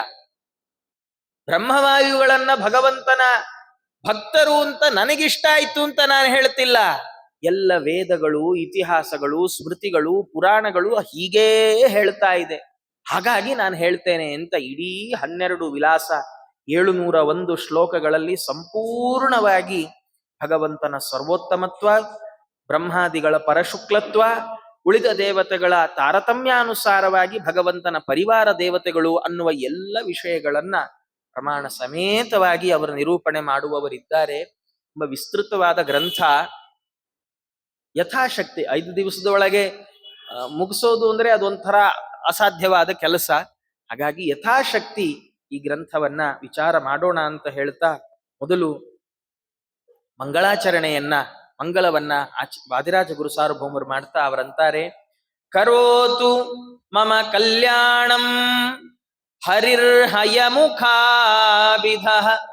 ಗುರುಶ್ಚ ಮಧ್ವನಾಮೇ ವರದೋಸ್ತು ನಿರಂತರಂ. ಮಮ ಕಲ್ಯಾಣಂ ಹಯಮುಖ ಹರಿಹಿ ಕರೋತು. ರಾಜರು ಪ್ರಾರ್ಥನೆ ಮಾಡ್ತಾರೆ, ಯಾವುದೇ ಕೆಲಸ ಮಾಡುವಾಗ ಆ ಕೆಲಸ ಕಂಪ್ಲೀಟ್ ಆಗ್ಬೇಕು, ನಿರ್ವಿಘ್ನವಾಗಿ ಮುಗಿಬೇಕು. ಹಾಗಾಗಿ ಇವತ್ತಿಗೂ ಎಲ್ಲಾರು ಊರಿಗೆ ಮನೆ ಬಿಟ್ಟು ಹೊರಗೆ ದೂರದ ಊರಿಗೆ ಹೋಗುವಾಗ ದೇವ್ರಿಗೆ ನಮಸ್ಕಾರ ಮಾಡ್ಕೊಂಡು ಹೋಗು ಅಂತ ಹೇಳ್ತಾರೆ ದೊಡ್ಡವರು. ಮನೆಯಲ್ಲಿ ಮುಂಜಿ ಮದುವೆ ಸಮಾರಂಭಗಳೇನಾರು ಇದ್ರೆ ಮನೆ ದೇವರಿಗೊಂದು ಮುಡುಪ್ ತೆಗ್ದಿಡೋ ಕ್ರಮ ಇದೆ ಇವತ್ತಿಗೂ. ಮನೆಯಲ್ಲಿ ಹಿರಿಯರಿದ್ರೆ ಅವ್ರು ಹೇಳ್ತಾರೆ. ಯಾಕೆ ಅಂದ್ರೆ, ನಾವು ಮಾಡೋ ಕೆಲಸ ಎಷ್ಟೇ ಭಗವತ್ ಪ್ರೀತಿಕರವಾಗಿರ್ಲಿ, ಭಗವತ್ ಪ್ರೀತಿಕರವಾಗದೇ ಇರ್ಲಿ, ಎಲ್ಲಾ ಕೆಲ್ಸಕ್ಕೂ ಅಡ್ಗಾಲ್ ಹಾಕಕ್ಕೆ ಅಂತಲೇ ಒಂದಿಷ್ಟು ದೈತ್ಯರು ಕಾಯ್ತಾ ಕೂತಿರ್ತಾರೆ. ಏನ್ ಮಾಡಿದ್ರು ಬಿಡಲ್ಲ. ಅದರಲ್ಲೂ ಅಪರೂಪಕ್ಕೆ ಪೂಜೆ ಮಾಡ್ಬೇಕು ಅಂತ ಹೊರಟ್ರೆ ಬೆಳಿಗ್ಗೆ ಕರೆಂಟ್ ಹೋಗ್ಬಿಡುತ್ತೆ. ಆ KEB ಅವ್ರಿಗೆ ಯಾರು ತಲೆಯಲ್ಲಿ ಕೂತು ಪ್ರೇರಣೆ ಮಾಡಿರ್ತಾರೆ, ಬೆಳಿಗ್ಗೆ ಕರೆಂಟ್ ತೆಗಿಬೇಕು ಅಂತ ಹೋಗ್ಬಿಡುತ್ತೆ, ಕರೆಂಟೇ ಬರಲ್ಲ. ಸರಿ, ಕರೆಂಟ್ ಬರ್ದಿದ್ರೆ ಏನಾಯ್ತಪ್ಪ, ಈ ನೀರಲ್ಲೇ ಸ್ನಾನ ಮಾಡೋಣ ಅಂತ ನೋಡಿದ್ರೆ ಹಿಂದಿನ ದಿವಸ ಸಂಪು ಸ್ವಿಚ್ ಹಾಕೋದ್ ಮರ್ತ ಹೋಗಿರುತ್ತೆ, ಟ್ಯಾಂಕ್ ಅಲ್ಲೂ ನೀರು ಖಾಲಿ ಆಗುತ್ತೆ. ಏನೋ ಮಾಡಿ ಎಲ್ಲ ಗಲಾಟೆ ಮಾಡ್ಕೊಂಡು ಸ್ನಾನ ಮಾಡ್ಕೊಂಡು ಬಂದು ಕೂತು ಮಡಿ ತೆಕ್ಕೊಳ್ತೀವಿ. ಮಡಿ ತೆಕ್ಕೊಂಡು ಕೆಳಗೆ ನೋಡ್ತೀವಿ, ಕೂದಲ ಮೇಲೆ ನಿಂತಿರ್ತೀವಿ. 1, 2 ಕೊನೆಗೆ ಎಲ್ಲ ಅಂತೂ ಇವತ್ ದೇವ್ರ ಪೂಜೆನೂ ಬೇಡ, ಏನು ಬೇಡ, ಆಫೀಸ್ಗೆ ಇಷ್ಟು ಲೇಟ್ ಆಯ್ತು, ಇನ್ ಯಾವಾಗ ಪೂಜೆ ಮಾಡೋದು ಅಂತ ಎಲ್ಲ ಹಂಗೆ ಮಡಚಿಟ್ಟು ವಾಪಸ್ ನೋಡಿ. ಇದು ಯಾವುದು ನಮ್ಮ ಕೈಯಲ್ಲಿ ಇರಲೇ ಇಲ್ಲ. ಇದರಲ್ಲಿ ಯಾವುದನ್ನ ಮನುಷ್ಯನಾದವ ತಪ್ಪಿಸಬಹುದಿತ್ತು, ಯಾವುದನ್ನು ತಪ್ಪಿಸ್ಲಿಕ್ಕೆ ಬರೋಲ್ಲ. ಹಾಗಾದ್ರೆ ನಾವು ಮಾಡುವ ಕೆಲಸಗಳಿಗೆ ವಿಘ್ನ ಮಾಡೋದು ಒಂದಿಷ್ಟು ಜನದ ಕೆಲಸ. ಅದನ್ನ ತಡೆಯೋದಕ್ಕೆ ಮತ್ತೊಂದಿಷ್ಟು ಜನ ಇದ್ದಾರೆ. ಅವರೆಲ್ಲ ಭಗವಂತನ ಅಣತಿಯಂತೆ ಅವನ ಆದೇಶಾನುಸಾರ ಕಾರ್ಯವನ್ನ ನಿರ್ವಹಿಸುವವರು. ಎಷ್ಟು ಚೆನ್ನಾಗಿದೆ ಅಂದ್ರೆ, ಅರ್ಜುನ, ಸುಮ್ಮನೆ ಹೀಗೊಂದು ಕಥೆ, ಈ ಪ್ರಮೇಯ ಅರ್ಥ ಆಗ್ಲಿಕ್ಕೆ. ಅರ್ಜುನ ದ್ರೌಪದಿ ಸ್ವಯಂವರ ಮರುದಿವಸ ಕೃಷ್ಣನ ಹತ್ರ ಹೋಗಿ ಸಲಹೆ ಕೇಳಿದ್ನಂತೆ. ಕೃಷ್ಣ, ನಾನು ಏನ್ ಮಾಡ್ಲಿ? ಮತ್ಸ್ಯ ಯಂತ್ರ ಛೇದನ ಮಾಡ್ಬೇಕು, ನಾನೇನೋ ಭಾರಿ ದೊಡ್ಡ ಬಿಲ್ಗಾರ, ಆದ್ರೆ ಕೆಳಗಡೆ ನೀರ್ ನೋಡ್ಕೊಂಡು ಮೇಲ್ಗಡೆ ತಿರುಗುತ್ತಾ ಇರೋ ಮೀನನ್ನ ಹೇಗ್ ಹೊಡಿಲಿ ನಾನು? ನಾವು ಅಲ್ಲಿ ಅಯ್ಯೋ ಎಷ್ಟೋ ಸರ್ತಿ ಭಾರಿ ಕಷ್ಟ. ಬಡಿಸುವಾಗ ಫಾಸ್ಟ್ ಅಲ್ಲಿ ಆರಾಧನೆ ಟೈಮಲ್ಲಿ ನಮ್ಮ ಎಲೆಗೆ ಹಾಕಿದ ಕೋಸಂಬರಿ ಪಕ್ಕದ ಎಲೆಗೂ ಜಂಪ್ ಹೊಡ್ಕೊಂಡು ಹೋಗ್ಬಿಡತ್ತೆ. ಕೋಸಂಬರಿ ಪರವಾಗಿಲ್ಲ, ಉಂಡೆ ಬೋಂಡ ಎಲ್ಲ ಜಂಪ್ ಹೊಡೆದ್ ಬಿಟ್ರೆ ಅವ್ರು ಪಾಪ ನಮ್ನೇ ನೋಡ್ತಾ ಇರ್ತಾರೆ, ಹೀಗೆ ಕೈಯಾರು ಹಿಡಿಬಾರ್ದೆ, ಇವನು ಇಲ್ಲೇ ಜಂಪ್ ಹೊಡೆದ್ಬಿಡ್ತು, ಏನ್ ಮಾಡೋದು? ಗುರಿ ಇಡೋದು ಭಾರಿ ಕಷ್ಟ. ಅರ್ಜುನರು ಕೇಳಿದ್ರಂತೆ ಕೃಷ್ಣನನ್ನ, ಸ್ವಾಮಿ ಏನ್ ಮಾಡ್ಲಿ, ಏನಾದ್ರೂ ಒಂದು ಉಪಾಯ ಹೇಳ್ಕೊಡು, ಸುಲಭವಾಗಿ ಹೇಗ್ ಮುಗಿಸ್ಲಿ? ಕೃಷ್ಣ ಅನ್ನಂತೆ, ಅರ್ಜುನ ಏನು ಕಷ್ಟ ಪಡ್ಬೇಡ, ಸೀದಾ ಹೋಗು, ಅನ್ನಂತೆ. ಬಿಲ್ಲು ತಗೋ, ಬಾಣ ಹೂಡು, ಕೆಳಗಡೆ ನೀರಲ್ಲಿ ನೋಡು, ಮೇಲೆ ಮೀನಿಗೆ ಹೊಡೆದು ಬಿಡು ಅಂತ. ಅರ್ಜುನಂಗ್ ಸಿಟ್ಟೆ ಬಂತ. ಅರ್ಜುನ ಅನ್ನಂತೆ, ಅಲ್ಲೋ ಕೃಷ್ಣ, ಎಲ್ಲ ಕೆಲಸ ನಾನೇ ಮಾಡೋದಾದ್ರೆ ಜಗದೀಶ್ವರ ನನ್ನ ಫ್ರೆಂಡ್ ಆಗಿದ್ ಏನ್ ಯೂಸ್ ಆಯ್ತು? ನೀನ್ ಏನ್ ಮಾಡ್ತಿ? ಎಲ್ಲ ನಾ ಮಾಡ್ತೀನಿ ಸರಿ, ನೀನ್ ಏನ್ ಮಾಡ್ತಿ? ದೇವರನ್ನಂತೆ, ಕೆಳಗಡೆ ಇರುವ ನೀರು ಗಾಳಿಗೆ ಅಲ್ಲಾಡದೆ ಇರೋ ಹಂಗೆ ನಾನ್ ನೋಡ್ಕೊಳ್ತೀನಿ. ಏನಿದ್ರ ಅರ್ಥ? ನಮಗೆ ಸಣ್ಣ ಮಕ್ಕಳಿರುವಾಗ ಪಾಠ ಮಾಡುವಾಗ ಒಂದು ಸುಭಾಷಿತ, ಸಂಸ್ಕೃತದ್ದೊಂದು ಶ್ಲೋಕ, ಯಥಾ ಏಕೇನ ಚಕ್ರೇಣ ನ ರಥಸ್ಯ ಗತಿರ್ಭವೇತ್. ಟೂ ವೀಲರ್ ಓಡಿಸ್ಕೊಂಡು ಬರ್ತೀವಲ್ಲ, ಯಾವ ಚಕ್ರ ಇಂಪಾರ್ಟೆಂಟ್ ಅದರಲ್ಲಿ? ಮುಂದಿಂದೋ ಹಿಂದಿಂದೋ? ಇಂಪಾರ್ಟೆಂಟ್ ಅಲ್ಲದೆ ಇರೋ ಚಕ್ರ ಅಂತ ಒಂದಿದ್ರೆ ಅದನ್ನ ತೆಗೆದು ಓಡಿಸ್ಕೊಂಡು ಬರಕ್ಕಾಗುತ್ತೋ? ಸಾಧ್ಯವೇ ಇಲ್ಲ. ಎಂಥ ಅದ್ಭುತವಾದ ಡ್ರೈವರ್ ಆಗಿದ್ರೂ ಒಂದೇ ಚಕ್ರದಲ್ಲಂತೂ ಗಾಡಿ ಓಡಿಸಕ್ ಬರಲ್ಲ, ಎರಡು ಚಕ್ರ ಬೇಕೇ ಬೇಕು. ಹಾಗೆ ಜೀವನದಲ್ಲಿ ಯಾವ್ದು ಇಂಪಾರ್ಟೆಂಟು? ಪ್ರಯತ್ನನೋ ಅದೃಷ್ಟನೋ? ಕ್ವಶ್ಚನ್ನೇ ಮಾಡಬೇಡ ಅನ್ನತ್ತೆ. ತಥಾ ಪುರುಷಕಾರೇಣ ವಿನಾ ದೈವಂನ ಸಿದ್ಧತಿ. ಅದೃಷ್ಟ ಕೆಲಸ ಮಾಡೋದು ಪ್ರಯತ್ನಶೀಲನಿಗೆ ಮಾತ್ರ. ಯಾರು ಪ್ರಯತ್ನಶೀಲನೋ ಅವನಿಗೆ ಮಾತ್ರ ದೈವ ಕೈ ಹಿಡಿಯತ್ತೆ. ಈ ಕಥೆ ಸಾರವೇ ಅಷ್ಟು. ಅರ್ಜುನ ಏನ್ ಪ್ರಯತ್ನ ಪಡ್ಬೇಕೋ ಅದನ್ನ ಪಡ್ಲೇಬೇಕು. ಕೃಷ್ಣನ್ ಫ್ರೆಂಡ್ಶಿಪ್ ಇದ್ದ ಮಾತ್ರಕ್ಕೆ ನಾನ್ ಮನೆಯಲ್ಲೇ ಮಲಗಿರ್ತೀನಿ, ಅದೇ ಬಾಣ ಬಂದು ಅದೇ ಬಿದ್ದು ಅದ್ ನಾನು ಇನ್ನೆಲ್ಲೋ ಗುರಿ ಇಟ್ಟಿರ್ತೀನಿ, ಬಾಣ ತಾನೇ ಹಿಂಗೆಂಗೋ ಡೈರೆಕ್ಷನ್ ತಗೊಂಡು ಹಾರ್ಕೊಂಡು ಹೋಗಿ ಮೀನು, ದೇವರು ಇದನ್ನು ಅನುಮತಿಸೋಲ್ಲ. ನಮ್ಮ ಪ್ರಯತ್ನ ನಮ್ದು, ಆದರೆ ಪ್ರಯತ್ನ ಪಟ್ಟಾಗ ಕೈ ಮೀರಿ ಹೋದದ್ದು ಕೆಲವು ಇರುತ್ತಲ್ಲ, ನಮ್ಮನ್ನ ನಾವ್ ಏನ್ ಮಾಡಿದ್ರು ಅದನ್ನ ತಡಿಲಿಕ್ಕಾಗೋಲ್ಲ ಅಂತ ಇರುತ್ತಲ್ಲ, ಅದನ್ನ ಮಾತ್ರ ಭಗವಂತನ ಪಾದಕ್ಕಿಡ್ಬೇಕು. ಸ್ವಾಮಿ, ಇಷ್ಟು ಪ್ರಯತ್ನ ನಿನ್ನ ಅನುಗ್ರಹದಿಂದ ನಾನ್ ಮಾಡ್ತೇನೆ, ಉಳಿದದ್ದನ್ನ ನೀನೇ ನೋಡ್ಕೊಳ್ಬೇಕು. ಅದನ್ನ ತೋರಿಸ್ತಾ ವಾದಿರಾಜ ಸ್ವಾಮಿಗಳವರಂತಾರೆ, ಕಾವ್ಯ ಬರೀಲಿಕ್ಕೇನೋ ಶುರು ಮಾಡಿದ್ದೀನಿ, ಈ ಕೆಲಸವು ಭಗವತ್ ಪ್ರೀತಿಕರವಾದ್ದೇ. ಯಾಕೆಂದ್ರೆ ಭಗವಂತನ ಗುಣಗಳನ್ನು ತಿಳಿಸ್ಲಿಕ್ಕೆ ನಾನು ಹೊರಟವ. ಆದ್ರೆ ಇಂಥ ಒಳ್ಳೆಯ ಕೆಲಸಕ್ಕೂ ವಿಘ್ನಗಳು ಬರ್ತಾವೆ. ಶ್ರೇಯಾಂಸಿ ಬಹು ವಿಘ್ನಾನಿ ಸಂಭವಂತಿ ಕಲೌ ಯುಗೆ. ವಿಶೇಷವಾಗಿ ಕಲಿಯುಗದಲ್ಲಿ ಒಳ್ಳೆ ಕೆಲಸಕ್ಕೆ ವಿಘ್ನಗಳೇ ಜಾಸ್ತಿ. ಜಾಂಟೆ ಹೊಡಿತೀವಿ ಅಂದ್ರೆ ಪಕ್ಕದ ಮನೆಯವರು ಬಂದು ಗಲಾಟೆ ಮಾಡ್ತಾರೆ. ಹಾಗಿರುವಾಗ ಅವರಂತಾರೆ, ಇಂಥ ವಿಘ್ನಗಳ ಪರಿಹಾರಕ್ಕೋಸ್ಕರವಾಗಿ ಭಗವಂತ ಹಯಮುಖಾಭಿಧ, ಹಯಗ್ರೀವ ಅನ್ನುವ ಹೆಸರಿನ ಭಗವಂತ ರಾಜರ ಇಷ್ಟ ದೈವ. ಆತ ನನಗೆ ಮಂಗಳವನ್ನುಂಟು ಮಾಡಬೇಕು. ನಾ ಮಾಡ್ಲಿಕ್ಕೆ ಹೊರಟದ್ದು ಯಾವುದೋ ಸ್ವಾರ್ಥದ ಕೆಲಸ ಅಲ್ಲ, ನಾ ಮಾಡ್ಲಿಕ್ಕೆ ಹೊರಟದ್ದು ಲೋಕಕ್ಕಾಗಿ ಮಾಡ್ತಾ ಇರುವ ಕೆಲಸ, ನಿನ್ನ ಪ್ರೀತಿಯಾಗುವ ಕೆಲಸ. ಹಾಗಾಗಿ ದಯಮಾಡಿ ಈ ಕೆಲಸ ನಿರ್ವಿಘ್ನವಾಗಿ ನಡೆಯುವಂತೆ ನನ್ನನ್ನು ಅನುಗ್ರಹಿಸು ಅಂತ ಪ್ರಾರ್ಥನೆ ಮಾಡಿದ್ರು. ಮಾಡಿ ಬರೀ ದೇವರ ಅನುಗ್ರಹ ಸಾಲಲ್ರಿ, ಅಪ್ಯಚ್ಯುತೋ ಗುರುದ್ವಾರ ಪ್ರಸಾದ ಕೃತ ಅಂತ ಭಗವಂತ ನಮ್ಮನ್ನ ಅನುಗ್ರಹಿಸುವಾಗ ಅವನೇ ಬಂದು ಬಿಡೋಲ್ಲ. ಎಂದೆಂದೂ ದೇವರು ನಮ್ಮನ್ನ ಅನುಗ್ರಹಿಸ್ಲಿಕ್ಕೆ ಸ್ವಯಂ ಬರೋಲ್ಲ, ಗುರುಗಳ ಮೂಲಕವಾಗಿಯೇ ನಮ್ಮನ್ನ ಅನುಗ್ರಹಿಸುವಂಥದ್ದು. ಹಾಗಾಗಿಯೇ ದಾಸರಂದದ್ದು, ಗುರುವಿನ ಗುಲಾಮನಾಗದ ತನಕ ದೊರೆಯದಣ್ಣ ಮುಕುತಿ. ನಮಗೆ ಮೋಕ್ಷ ಬೇಕಾ, ಭಗವಂತನ ಅನುಗ್ರಹ ಬೇಕಾ, ಗುರುಗಳ ಪಾದ ಹಿಡಿಬೇಕು. ಅದಕ್ಕೆ ರಾಜರಂದ್ರು, ಗುರುಶ್ಚ, ಯಾರು ಗುರು? ಮಧ್ವನಾಮೇ ವರದೋಸ್ತು ನಿರಂತರಂ. ಮಧ್ವ ಅನ್ನುವ ಹೆಸರಿನ ಗುರುಗಳು. ಏನ್ ವಿಶೇಷ ಅಂದ್ರೆ, ಮಧ್ವ ಅಂತ ಆಚಾರ್ಯರಿಗೆ ಹೆಸರೇ ಇಲ್ಲ.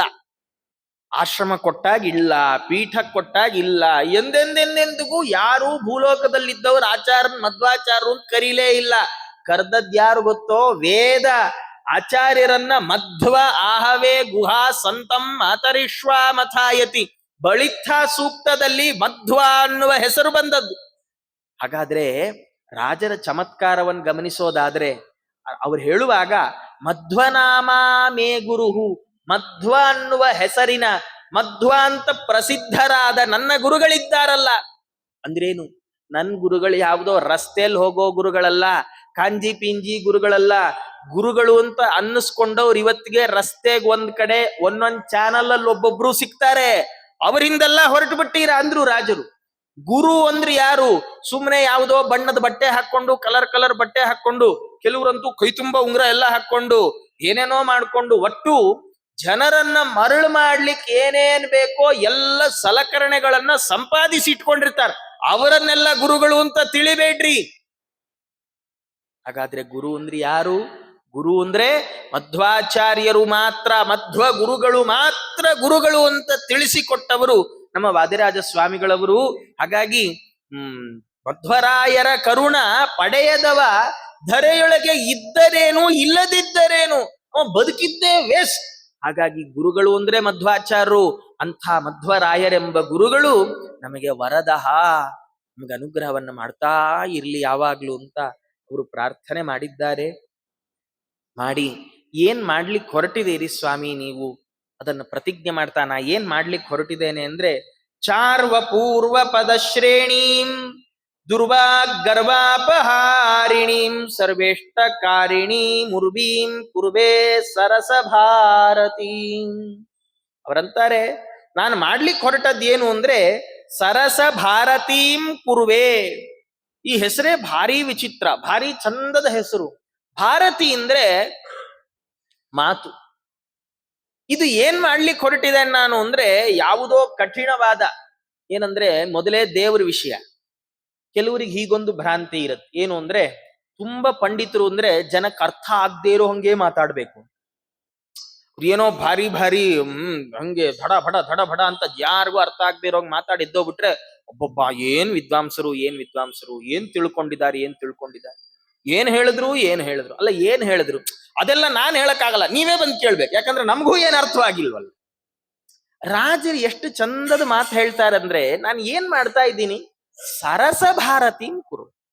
ನಾನು ಕಠಿಣವಾದ ಮಾತುಗಳಿಂದ ಮೊದಲೇ ಗೊಂದಲಕ್ಕೊಳಗಾಗಿ ಪ್ರಶ್ನೆಗಳನ್ನು ಇಟ್ಟುಕೊಂಡು ಪರಿಹಾರಕ್ಕಾಗಿ ಬಂದವರ ತಲೆಯಲ್ಲಿ ಇನ್ನೊಂದಿಷ್ಟು ಪ್ರಶ್ನೆ ತುಂಬಿಸಿ ಕಳಿಸೋಲ್ಲ. ಕೃಷ್ಣ ಅಂತಾನೆ, ನ ಬುದ್ಧಿ ಭೇದಂ ಜನಯೇದ್ ಅಜ್ಞಾನಾಂ ಕರ್ಮ ಸಂಗೀನಾಂ. ಯಾರು ಈಗಾಗಲೇ ಡೌಟ್ಫುಲ್ ಆಗಿದಾರೋ ಅವ್ರ ತಲೆಗೆ ಇನ್ನೊಂದಿಷ್ಟು ಹುಳ ಬಿಡ್ಕೂಡ್ದು, ಅವ್ರ ತಲೆಯನ್ನು ಇನ್ನೊಂದಿಷ್ಟು ಹಾಳು ಮಾಡಬಾರ್ದು. ಹಾಗಾದ್ರೆ ನಾನು ಏನ್ ಮಾಡ್ತಾ ಇದ್ದೇನೆ, ಸರಸ ಭಾರತೀಂ ಕುರುವೆ, ಸುಂದರವಾದ ಅತ್ಯಂತ ರಮಣೀಯವಾದ ಸುಲಭವಾದ ಮಾತುಗಳ ಗುಂಪನ್ನ ನಾನು ಹೇಳ್ತಾ ಇದ್ದೇನಪ್ಪ ಈಗ.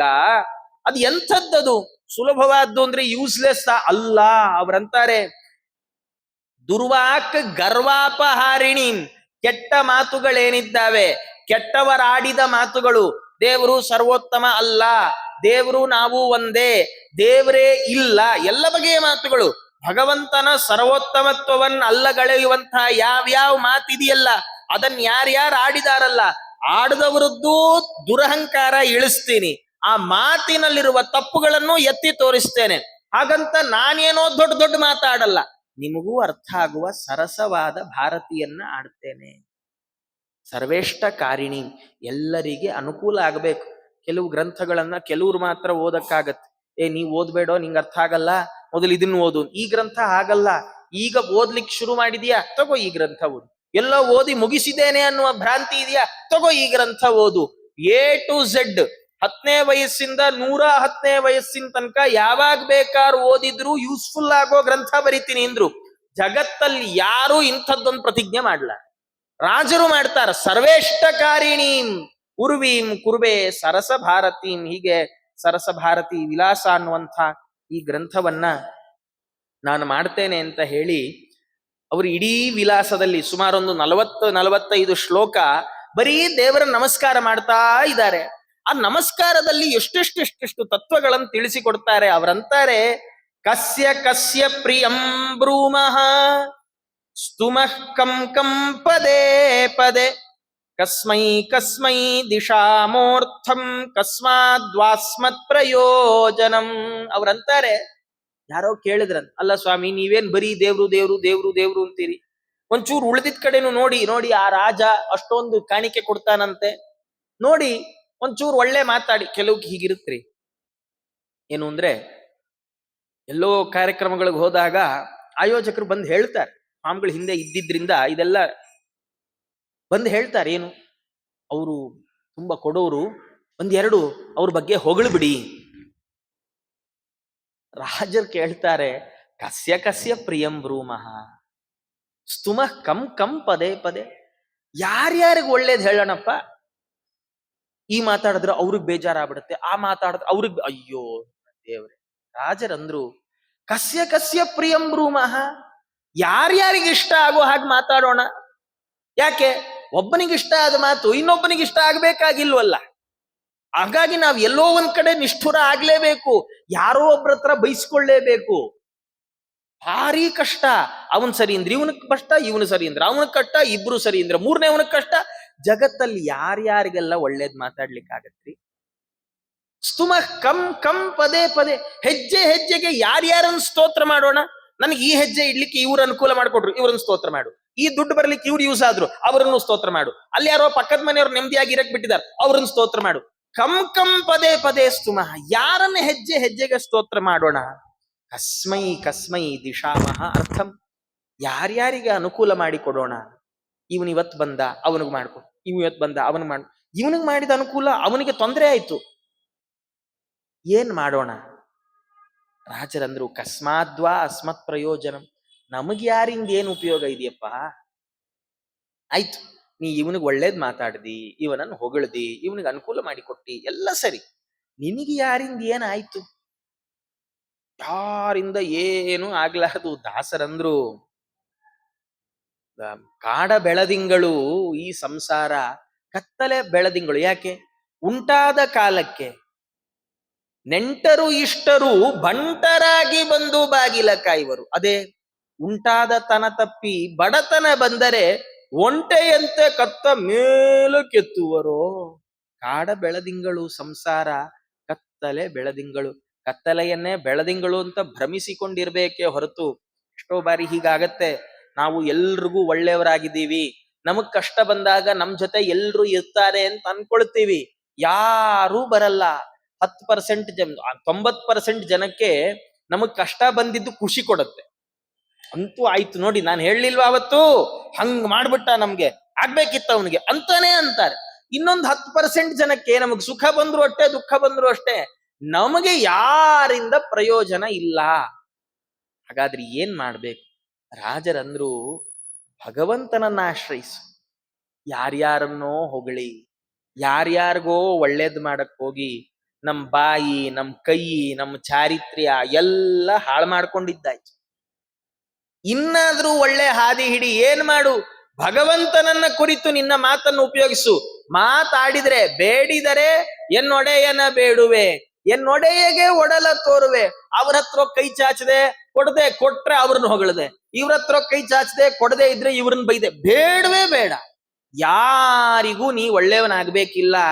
ನಮಗೆ ಕೊನೆಯವರೆಗೂ ನಮ್ಮ ಕೈ ಹಿಡಿದು ನಡೆಸುವವ ಭಗವಂತ ಮಾತ್ರ.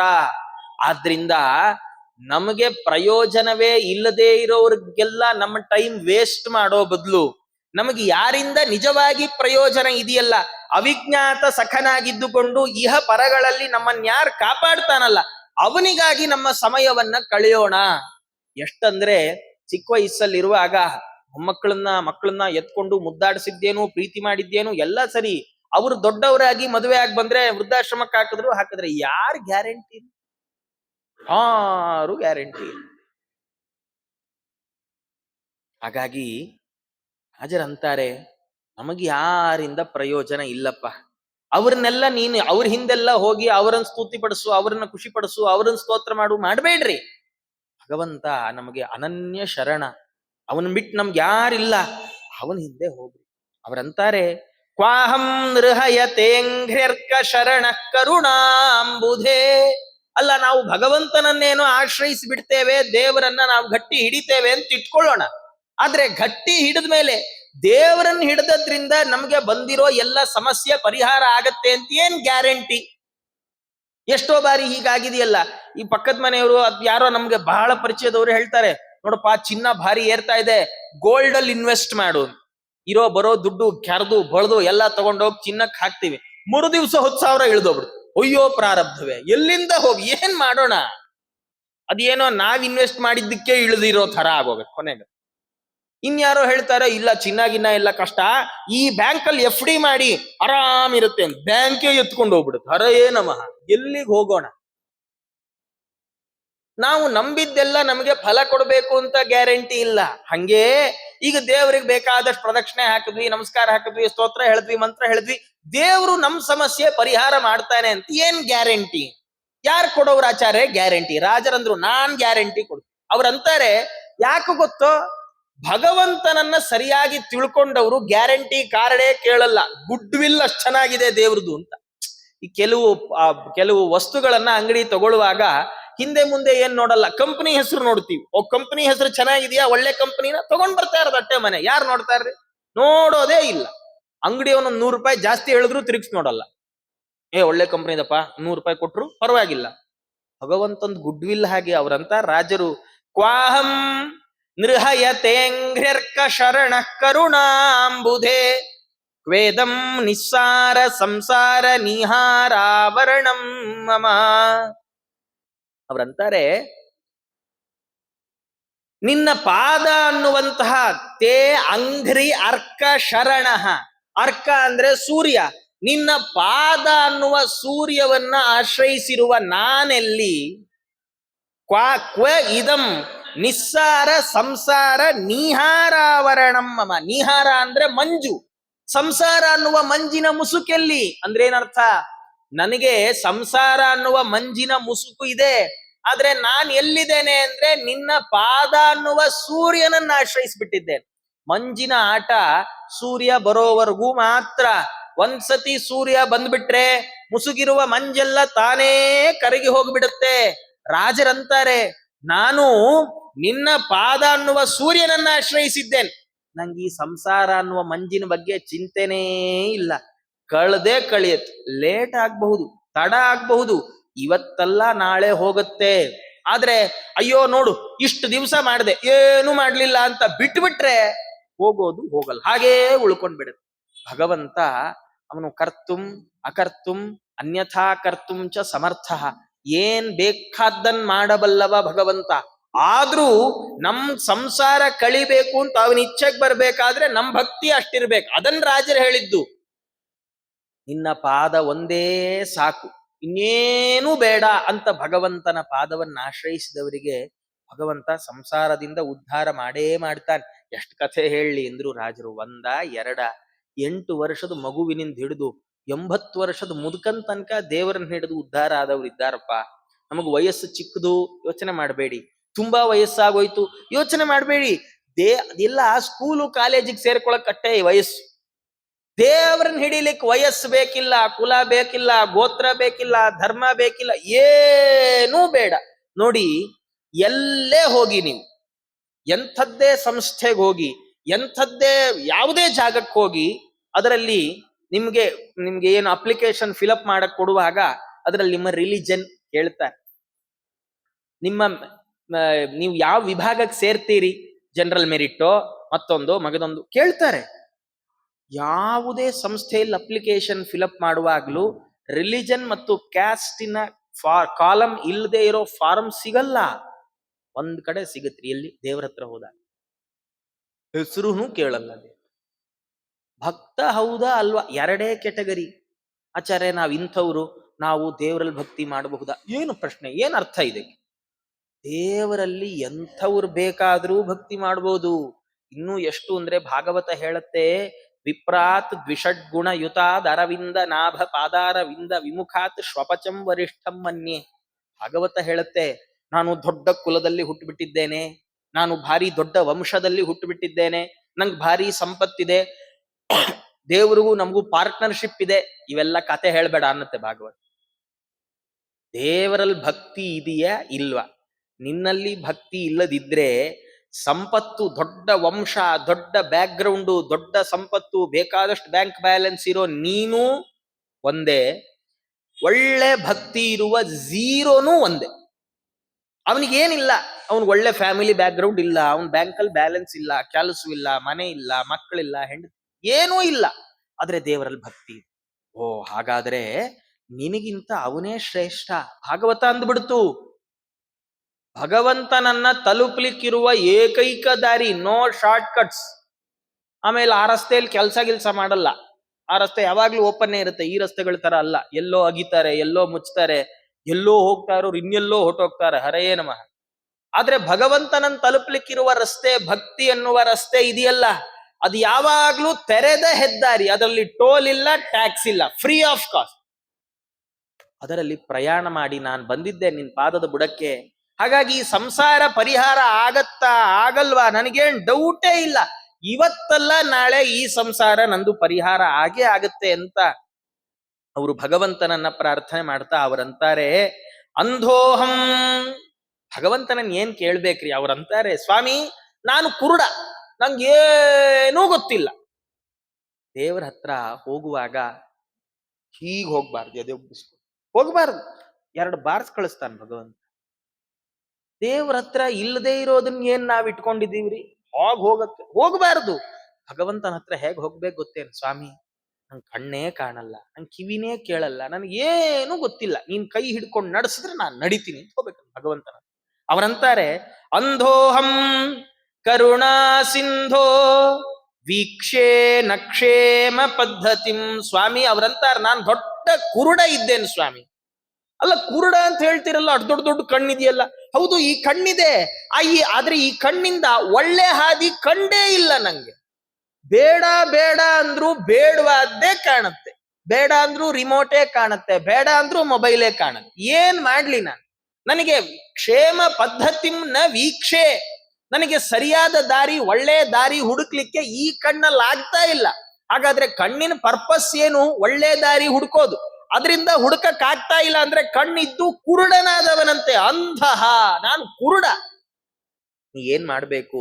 ಇಂದಿರೇಶ ಕರಂ ಗೃಹನ್ ವರ್ತಯಾನಿಂದ್ಯ ವರ್ತಮನಿ. ಸ್ವಾಮಿ ನೀನ್ ನನ್ ಕೈ ಹಿಡಿಬೇಕಪ್ಪ.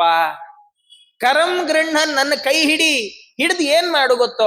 ಅನಿಂದ್ಯ ವರ್ತಮನಿ ವರ್ತಯ. ಯಾವುದು ಸರಿಯಾದ ದಾರಿ, ಯಾವುದು ಸಜ್ಜನರಿಗೆ ಸಮ್ಮತವಾದ ದಾರಿ, ಯಾವ ದಾರಿಯಲ್ಲಿ ನಾನು ಹೋದ್ರೆ ಫೈನಲ್ ಡೆಸ್ಟಿನೇಷನ್ ಅಲ್ಲಿ ನೀನ್ ಸಿಕ್ತಿಯೋ ಅಂಥ ದಾರಿಯಲ್ಲಿ ನೀನೇ ನನ್ನನ್ನು ಕೈ ಹಿಡ್ಕೊಂಡು ಹೋಗಿಬಿಟ್ಟು. ಇಲ್ದಿದ್ರೆ ಭಾರಿ ಕಷ್ಟ ಆಗತ್ತೆ ನನಗೆ. ಏನಂದ್ರೆ ಎಷ್ಟೋ ಬಾರಿ ಯಾರ ಮನೆಗೆ ಹೋಗ್ಬೇಕೋ ಅವ್ರ ಮನೆಗೆ ಮ್ಯಾಪ್ ಎಲ್ಲ ಹಾಕೊಂಡು ಹೋಗಿರ್ತೀವಿ. ಕೊನೆಗೂ ಒಂದ್ ರಸ್ತೆ ಮಿಸ್ ಆಗಿ ಬೆಂಗಳೂರು ಸುತ್ತಿದ್ದೇ ಸುತ್ತಿದ್ದು 10 ನಿಮಿಷ ದೂರ ಇರುತ್ತೆ ಮಠ. ಗೊತ್ತಿಲ್ಲದೆ ಇರೋ ದಾರಿಲಿ ಬಂದ್ಬಿಟ್ರೆ ಹರಿಯನ ಅರ್ಧ ಗಂಟೆ ಆದ್ರೂ ಮಠವೇ ಸಿಗಲ್ಲ. ಅವಾಗ ಏನ್ ಮಾಡ್ಬೇಕು? ಯಾರಿಗಾರೊಬ್ರು ಮನೆಯವ್ರಿಗೆ ಫೋನ್ ಮಾಡಿ ನಮ್ಮ ಅಡ್ರೆಸ್ ಹೇಳಿ ನೀವೇ ಬಂದ್ ಕರ್ಕೊಂಡು ಹೋಗಿ ಅಂದ್ರೆ ನಿಮಿಷಗಳಲ್ಲಿ ಗಮ್ಯವನ್ನು ತಲುಪಿಡ್ತೇವಲ್ಲ. ಭಗವಂತನನ್ನ ರಾಜರು ಕೇಳ್ಕೊಳ್ತಾರೆ, ಸ್ವಾಮಿ ನೀನು ಯಾವ ದಾರಿಯಲ್ಲಿ ಸಿಗುತ್ತೀಯೋ ಆ ದಾರಿನೇ ನಂಗೆ ಸಿಗ್ತಾ ಇಲ್ಲ. ಹಾಗಾದ್ರೆ ನೀ ಏನ್ ಮಾಡ್ಬೇಕು ಗೊತ್ತೋ? ಕರಂ ಗೃಹನ್, ನನ್ ಕೈ ನೀನೇ ಹಿಡ್ದು ನೋಡು, ಈ ದಾರಿಯಲ್ಲಿ ಹೀಗ್ ಹೋಗು ಅಂತ ಆ ದಾರಿಯ ತನಕ ತಂದು ಬಿಟ್ರೆ ಆಗ ನೀನು ಸಿಗುವ ದಾರಿ ನನಗೆ ಸಿಗ್ತದಪ್ಪ. ಇದೆಲ್ಲ ಭಗವಂತ ಮಾಡ್ತಾನ. ಕರುಣಾ ಸಿಂಧು ಅಂದ್ರು ಅಸ್ಮದಿಷ್ಟೈಕ ಕಾರ್ಯಾಯ. ಆಚಾರ್ಯರ ಮಾತು. ಭಗವಂತನ ಕೆಲಸ ಏನು ಅಂದ್ರೆ ಭಕ್ತರು ಏನೇನೇನೇನೇನೇನ್ ಕೇಳ್ತಾನೋ ಅದನ್ನೆಲ್ಲ ಕೊಡ್ತಾ ಇರೋದು. ಕುಂದದ ಅಭೀಷ್ಟವ ಕೊಡುತ್ತಿಪ್ಪ. ರಾಯರನ್ ಕರೆಯುವಾಗ ಅದನ್ನೇ ಹೇಳಿದ್ ಭಗವಂತನ ಭಕ್ತರದ್ದು ಎಲ್ಲ ಒಂದೇ, ಬೇಡಿದವರ ಸಕಲೇಷ್ಟಾರ್ಥಗಳನ್ನ ಕೊಡುವಂಥದ್ದು. ಹಾಗಾಗಿ ಕರುಣಾ ಸಿಂಧುವಾದ ಭಗವಂತ ಒಳ್ಳೆ ದಾರಿ ಕಾಣದೆ ಕಣ್ಣು ಕುರುಡಾದ ನನ್ನನ್ನ ಕೈ ಹಿಡಿದು ಒಳ್ಳೆ ದಾರಿಯಲ್ಲಿ ಸಜ್ಜನರಿಗೆ ಸಮ್ಮತವಾದ ಮಾರ್ಗ ಮತ್ತು ಕೊನೆಯಲ್ಲಿ ನೀನು ಸಿಗುವ ಮಾರ್ಗ, ಅಂಥ ಮಾರ್ಗದಲ್ಲಿ ನನ್ನನ್ನ ನಡೆಸಿ ನನ್ನನ್ನ ಅನುಗ್ರಹ ಮಾಡು ಸ್ವಾಮಿ ಅಂತ ಅವ್ರು ಹೀಗೆಲ್ಲ ಪ್ರಾರ್ಥನೆ ಮಾಡ್ತಾ ಇದ್ದಾರೆ. ಇನ್ನು ಅನೇಕ ಪ್ರಾರ್ಥನೆಗಳನ್ನು ಮಾಡುವವರಿದ್ದಾರೆ. ಅದನ್ನೆಲ್ಲ ಮುಂದಿನ ಉಪನ್ಯಾಸದಲ್ಲಿ ನೋಡೋಣ ಅಂತ ಹೇಳ್ತಾ, ಸರ್ವೇಂದ್ರಿಯ ಪ್ರೇರಕೇಣ ಶ್ರೀ ಪ್ರಾಣಪತಿನೇರಿತಃ ಯದವೋಚ ಮಹಂತೇನ ಪ್ರಿಯತಾಂ ಕಮಲಾಲಯ. ಮಧ್ವೇಶಾರ್ಪಣಮಸ್ತು. ಶ್ರೀಕೃಷ್ಣಾರ್ಪಣಮಸ್ತು.